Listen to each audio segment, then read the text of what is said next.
की नई परमाणु नीति और संभावित तीसरे विश्व युद्ध का खतरा। रूस के राष्ट्रपति व्लादिमीर पुतिन ने हाल ही में अपनी परमाणु नीति में बदलाव किए हैं, जो नाटो और पश्चिमी देशों के साथ तनाव को नई ऊंचाई पर ले जा सकते हैं।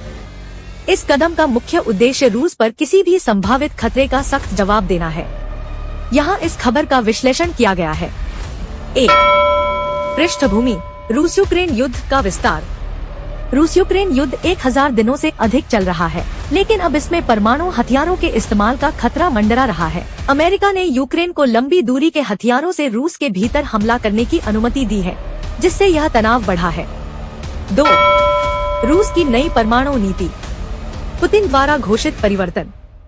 नाटो के हमले की परिभाषा: अगर रूस पर कोई बैलिस्टिक मिसाइल, ड्रोन या अंतरिक्ष आधारित हथियार हमला करता है, तो उसे रूस के खिलाफ युद्ध माना जाएगा।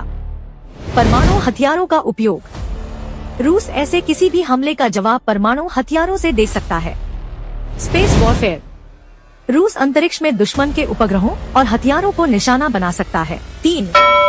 तीसरे विश्व युद्ध की संभावना क्यों बढ़ी? बाइडेन का कदम। अमेरिकी राष्ट्रपति जो बाइडेन ने यूक्रेन को अटैक्स जैसी लंबी दूरी की मिसाइलों का इस्तेमाल करने की अनुमति दी है। रूस की प्रतिक्रिया: रूस इसे पश्चिमी देशों की ओर से प्रत्यक्ष युद्ध के तौर पर देख रहा है। पुतिन की चेतावनी: नाटो या अमेरिका समर्थित किसी भी हमले के जवाब में रूस ने परमाणु कार्रवाई की संभावना खुली रखी है। 4. संभावित खतरों का आकलन। सीधा टकराव: अगर यूक्रेन अमेरिका निर्मित हथियारों से रूस पर हमला करता है, तो पुतिन द्वारा दी गई चेतावनी के तहत परमाणु प्रतिक्रिया संभव है। नाटो बनाम रूस।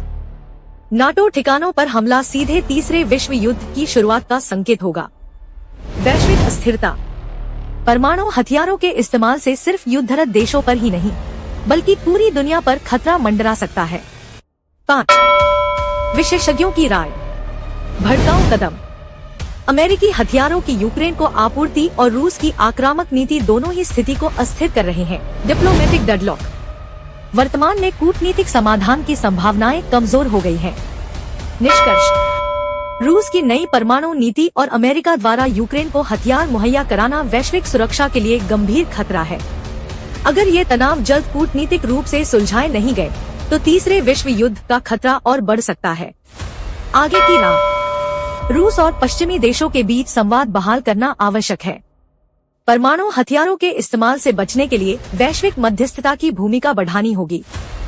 इस स्थिति को समझने और इससे बचने के लिए सभी देशों को संयुक्त राष्ट्र के मंच पर सक्रिय पहल करनी होगी।